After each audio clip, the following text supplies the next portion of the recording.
Any question pertaining to the disqualification of a member of the Lok Sabha on the ground of defection is decided by कह रहा क्या कि कोई भी प्रश्न जो डिस्क्वालिफिकेशन का हो, मतलब अयोग्य घोषित करने का हो। जैसे कई बार क्या होता है कि कोई आदमी एक पार्टी छोड़कर दूसरे पार्टी में जाता है। पता है ना, दल बदल कानून जानते हो 1985 में जो राजीव गांधी के नेतृत्व में बना था कि अगर आप बीजेपी में हैं, कांग्रेस में जाएंगे, आपको सदस्यता जिस पद पे होगा हटाना पड़ेगा।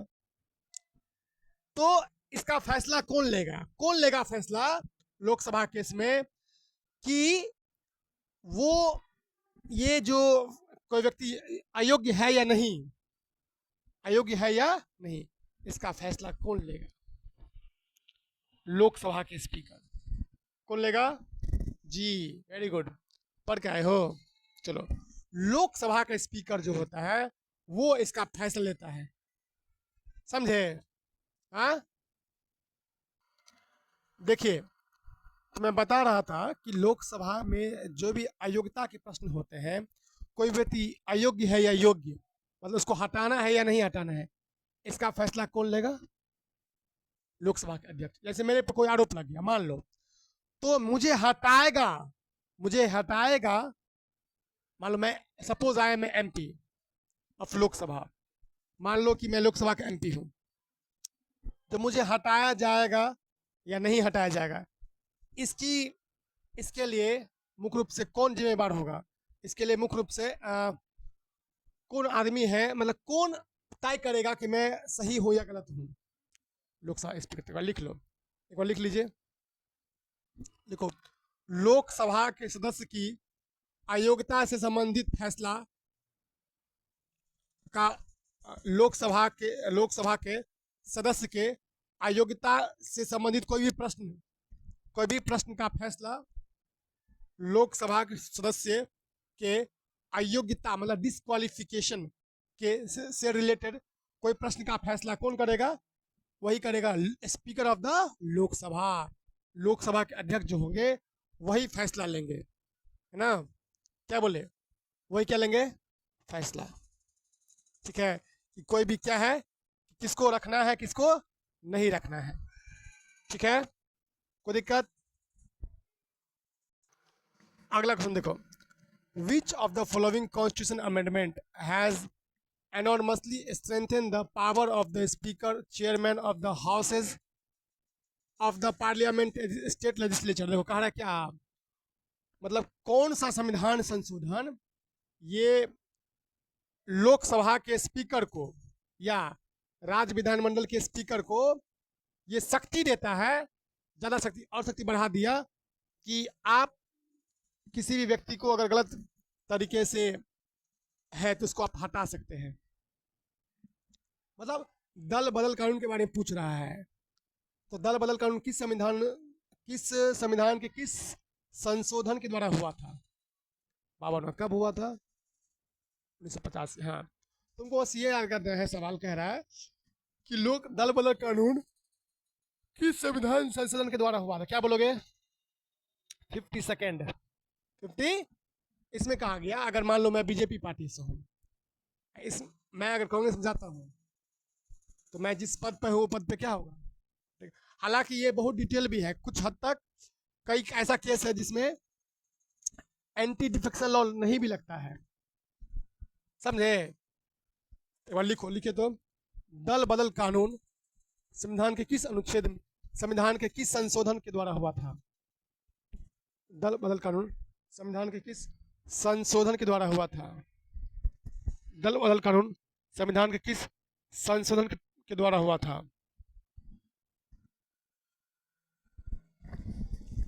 आंसर लिखे, आंसर लिखो। संविधान के 52वां संविधान लिखो, 52वां संविधान संशोधन के द्वारा, समझे? संविधान के 52वां संविधान संशोधन के द्वारा 1985 में संविधान के 52वां 52nd कॉन्स्टिट्यूशन अमेंडमेंट 1985 में ये पावर दिया गया है। किसको पावर दिया गया है? लोकसभा के स्पीकर को, हाँ, और इधर जो इधर जो बेसिकली विधानमंडल है, वहाँ पर विधानसभा के स्पीकर या विधान परिषद के स्पीकर को, समझे? हाँ, ये फैसला देता है, ये अधिकार देता है कि कोई भी आदमी अगर कोई भी एमएलए एमपी अगर पद पर अपने पद का दुरुपयोग करके एक पार्टी से दूसरे पार्टी में जाता है तो पद को क्या करना पड़ेगा? सजा चली जाएगी। आया? तो याद रहेगा ना? अच्छा, दल बदल कर अंग्रेजी में क्या कहते हैं? इसको अंग्रेजी में क्या कहते हैं बताओ? Anti defection law. क्या बोलेंगे? एक बार लिख लो। Anti, ANTI DEFECTION, anti defection, DEFECTIN, defection law, anti defection law. ये जो दल बदल कानून है जिसे हम एंटी डिफेक्शन लॉ कहते हैं, संविधान के किस अनुसूची में है? 10वां अनुसूची। ये भी सवाल पूछा है, ये एनडीए में पूछा सवाल है। लिख लो, नोट में लिख लो। दल बदल कानून संविधान की अनुसूची 10 में है। अनुसूची 10 में है। और ये जो बेसिकली संविधान संशोधन की बात करेंगे तो वो 52 1985 में है। बस एक छोटा सा फैक्ट है, इसको याद कर लेना, ठीक है? 10th स्केड्यूल में, किसमें? 10th स्केड्यूल में, ठीक है? याद रहेगा कहाँ पर? 10वां संविधान संशोधन के द्वारा। याद रहेगा? चलिए अगला सवाल। एक सवाल है, who was the first women in India? Bharat की पहली औरत कौन है? ठीक, जो कैबिनेट मिनिस्टर बनी। कौन मंत्री बनी? कैबिनेट मंत्री, मतलब समझ रहे हो, महिला में मंत्री बनी, कैबिनेट मंत्री। इन द इंडियन सब कॉन्टिनेंट, इंडियन सब उपमहाद्वीप में। Also one of the heroes remembered during 75 years of independence. जब हम 75वां संविधान संशोधन मना रहे थे, 75 संविधान का 75 वर्ष मना रहे थे, मतलब किस संविधान का, सॉरी इसका आज़ादी का, तो उसमें से एक हीरो थी, मतलब फ्रीडम फाइटर थी। तो वो कौन थी, है ना? कौन ऐसा व्यक्ति थी? कौन ऐसा व्यक्ति थी? राजकुमारी अमृत कौर तो थी, लेकिन उनसे पहले भी एक व्यक्ति थी, समझे? उनसे पहले भी एक व्यक्ति है, देखो नाम है, ये महिला है, देखो ये महिला है, नाम लिखो, मैविस डन लिंडो। मैविस MA, क्वेश्चन नहीं लिखा, क्वेश्चन लिखो, लिखो लिखो। भारतीय उपमहाद्वीप में पहली औरत जो कैबिनेट मंत्री बनी, जो पहली औरत जो कैबिनेट मंत्री बनी, पहली औरत जो क्या बनी? कैबिनेट मंत्री बनी। पहली औरत जो क्या बनी? कैबिनेट मंत्री बनी, ठीक है? कोई दिक्कत? पहली औरत जो क्या बनी? कैबिनेट मंत्री, ठीक है? कौन बनी? ध्यान दो। तो ऐसा लिखो, मैविस डुन लिंडो। मैविस MAVIS, मैविस, हिंदी में लिखो मैविस डुन लिंडो, DUNN डुन लिंडो, LYNGDOH, मैविस डुन लिंडो, मैविस डुन लिंडो। देखो, ये हालांकि उस समय जो है असम बंटवारा नहीं हुआ था, असम तो बाद में बंटवारा हुआ, मेघालय बना। जो अविभाजित असम थी उसकी ये आपको एक मंत्री थी, स्वास्थ्य मंत्री। कौन मंत्री? देखो, असम से हट के क्या बना है? मेघालय, समझे? असम से हट क्या बना है? मेघालय बना, ठीक? तो उस समय तो पूरा असम था, तो असम के पहली स्वास्थ्य मंत्री यही थी, मतलब अविभाजित असम की स्वास्थ्य मंत्री के रूप में उन्होंने पद को धारण किया था, समझे? क्या बोले? और ये सबसे पहले 1939 से 1946 तक बनी थी। कब तक रही थी? 46 नोट में लिख लो, लिखिए। उस समय वो अविभाजित असम की स्वास्थ्य मंत्री के रूप में काम किया। उस समय वो अविभाजित असम की स्वास्थ्य मंत्री के रूप में काम किया। अविभाजित असम की स्वास्थ्य मंत्री के रूप में काम किया। कोई दिक्कत? हाँ, वैसे पूछे केंद्र में कौन थी पहली स्वास्थ्य मंत्री? हाँ, अमृता कौर। केंद्र में कौन थी पहली स्वास्थ्य मंत्री? ये तो राज्य में थी ना, ये क्या थी? देखो, कैबिनेट मंत्री दो तरह का होता है, एक होता है राज्य का, एक होता है केंद्र का।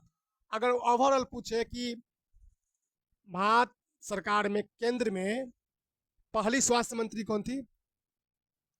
राजकुमारी अमृत कौर। क्या नाम था? समझे? तो लिखो क्वेश्चन, लिखिए तो लिखिए। भारत सरकार की पहली महिला मंत्री कौन थी? भारत सरकार की पहली महिला मंत्री, पहला मंत्री लिख लो, वही स्वास्थ्य मंत्री भी थी। पहली महिला मंत्री, कैबिनेट मंत्री लिख लो, राजकुमारी अमृत कौर। राजकुमारी अमृत कौर, राजकुमारी अमृत कौर। आया समझ में? तो राजकुमारी अमृत कौर जो थी वही क्या थी? भारत की पहली महिला मंत्री। कोई दिक्कत? याद रहेगा? राजकुमारी अमृत कौर। कौन कौर? राजकुमारी अमृत कौर। इनका फोटो दिखा दो, यही है, यही मंत्री थी, पहली पहली महिला मंत्री भी थी। लेकिन कहाँ की थी? केंद्र सरकार की। कहाँ की थी? केंद्र सरकार की। लेकिन यहाँ पर थोड़ा सा टफ पूछ लिया है, ऐसा नाम दिया कि जल्दी को याद ही नहीं होगा। समझे? क्या नाम याद हुआ जी? पहला अगर ऑप्शन दोनों हो तो पहले वाला टिक करना। ऑप्शन में दोनों हो तो पहले किसको टिक करोगे? लेकिन अगर ऑप्शन में इनका नाम हो तो इनका टिक करना। सबसे पहले वही बनी थी, मतलब बात 1939 से बनी थी, ये तो बाद में बनी है। कोई दिक्कत? हाँ, याद रहेगा? चलिए चलिए। राजकुमारी अमृत कौर जो थी, ये एशियन, पहले तो हेल्थ मंत्री थी ही, इसके साथ साथ वो पहली एशियन थी जो WHO में गवर्नर बॉडी की हेड थी। गवर्निंग बॉडी की क्या थी? हेड। पहली मतलब महिला, मतलब लिख लो, नोट में लिखिए। राजकुमारी अमृत कौर पहली एशिया की औरत थी जो कि WHO के गवर्निंग बॉडी की प्रमुख थी, जो कि WHO के गवर्निंग बॉडी के प्रमुख थी, जो कि WHO के गवर्निंग बॉडी के प्रमुख थी। याद रहेगा? क्या बोले? WHO की गवर्निंग बॉडी की हेड कौन थी? राजकुमारी अमृत कौर। याद रहेगा? बोलो, राजकुमारी अमृत कौर कौन थी बाबू? हाँ, WHO की पहली एशियन थी ये। एशियन हेड, कौन हेड थी? Asian head. ठीक है। एक परिभाषा पूछा, स्टेट की परिभाषा कोई बताओ। स्टेट किसे कहते हैं? What is state? What is state? क्या है? राज्य क्या है? संविधान का अनुच्छेद 12 कहता है राज्य, राज्य की बात करता है। समझे? तो संविधान का अनुच्छेद 12 कहता है राज्य क्या है। ध्यान दो, ये बहुत बढ़िया सवाल है, आज हम इस पर वीडियो ही बनाएंगे, स्टेटस में लगाएंगे। देखो, राज्य का मतलब सिर्फ बिहार राज्य मत समझना। ध्यान दो, बताओगे? You will tell me. राज्य का मतलब, राज्य तो है ही, केंद्र सरकार भी राज्य है, पार्लियामेंट ऑफ इंडिया भी राज्य है। समझे? मतलब गवर्नमेंट ऑफ इंडिया भी एक राज्य है। सुनो, इसको लिस्ट को ध्यान रखना। गवर्नमेंट ऑफ, अनुच्छेद 12 राज्य की परिभाषा देता है। राज्य का मतलब केंद्र गवर्नमेंट ऑफ इंडिया, भारत सरकार भी एक राज्य है। सभी राज्य भी क्या है, राज्य है। और कह रहा है government and legislature of each state, ध्यान दो, हर एक राज्य की गवर्नमेंट, उसका जो लेजिस्लेचर है वो भी क्या है, राज्य। And all local other authorities, जितने भी लोकल और अन्य अथॉरिटीज हैं वो भी स्टेट होते हैं, वो भी क्या होते हैं, स्टेट। ठीक है। With in the territory of India, India के टेरिटरी में जितने भी यू नो जितने भी आई मीन जितने भी कुछ संस्था है, चाहे मान लो सीबीआई, तो सीबीआई भी एक राज्य है। सीबीआई में क्या है, जो भी संस्था है उसको राज्य मानता है। अनुच्छेद 12 कहता है कि राज्य का मतलब सिर्फ ये नहीं कि बिहार राज्य, यूपी राज्य, वो तो है ही। गवर्नमेंट ऑफ इंडिया भी क्या है, राज्य है। कोई संस्था भी क्या है, एक राज्य है। समझे, आए समझे। अगर सीबीआई तुम्हारा ये करेगा, क्या करेगा, तुम पर मतलब झूठा आरोप लगा देगा, झूठा केस में फंसा देगा, तुम भी उसके अगेंस्ट भी जा सकते हो, सीबीआई के अगेंस्ट भी आप जा सकते हैं। नहीं समझे बात, है समझ में क्या,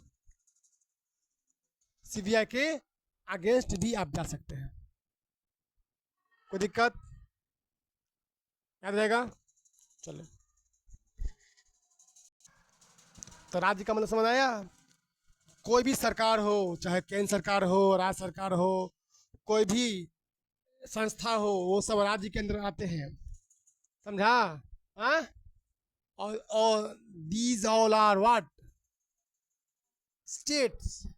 और ये जो ऐसा बात संविधान किस अनुच्छेद में है, 12 में है, समझे। लिखो, लिखो राज्य क्या है, संविधान के अनुच्छेद 12 के तहत राज्य क्या है, संविधान के अनुच्छेद 12 के तहत राज्य क्या है, तो लिखो राज्य क्या है, लिखिए। राज्य का अर्थ होता है भारत की सरकार, राज्य का अर्थ होता है भारत की सरकार, भारत की पार्लियामेंट, भारत की पार्लियामेंट, भारत की पार्लियामेंट मतलब भारत की संसद भवन। प्रत्येक राज्य की विधानमंडल और सरकार, प्रत्येक राज्य की विधानमंडल और सरकार, प्रत्येक राज्य की विधानमंडल और सरकार, प्रत्येक राज्य की विधानमंडल और सरकार, क्या लिखा, प्रत्येक राज्य की विधानमंडल और सरकार लिखा। And all local other authority, लिखो, और सभी लोकल और अन्य प्राधिकार, और सभी लोकल और अन्य प्राधिकार जो कि भारत क्षेत्र में है, जो कि भारत क्षेत्र में है, जो कि भारत क्षेत्र में है, किस क्षेत्र में है, भारत क्षेत्र में है। राज्य की ये परिभाषा है ना। स्टेट का मतलब ये हुआ, क्या समझ आया। फिलहाल बच्चों, तो स्टेट का मतलब व्यापक अर्थ होता है, समझा। स्टेट का मतलब गवर्नमेंट ऑफ इंडिया, बिहार सरकार, राज्य सरकार, बिहार विधानमंडल, यूपी विधानमंडल, एमपी विधानमंडल, एमपी सरकार, तमाम चीजें जो है क्या है, राज्य। और दूसरे भी अन्य मतलब अन्य अथॉरिटीज, वो सब, ठीक है, कोई दिक्कत। तो जो भी बड़ा ऑप्शन मिलेगा उसको मार देना, ठीक है इसमें। और एक बात सुन लो, बताते हैं, तुम लोग सीख लो, परीक्षा दोगी। अगर तुम कंफ्यूज हो क्या होगा आंसर, माथा नहीं चकरा गया, तो जो बड़ा ऑप्शन मिले मार देना। पता है क्यों बड़ा वाला आंसर होता है, अगर मान लो, ऐसा तो नहीं करना चाहिए, अगर तुमको पता नहीं है, अगर जो ऑप्शन बड़ा थोड़ा लेंदी टाइप का, समझ लेना आंसर वही होता है जो एग्जामिनर उसको डील कर रहा है डिटेल में। आंसर जो ऑप्शन बनाता है ना एग्जामिनर, लंबा बनाता है ताकि उसको डिटेल कर, मतलब डिटेल से। ठीक है, चलिए, ये स्टेट का परिभाषा आर्टिकल 12 में दिया गया है।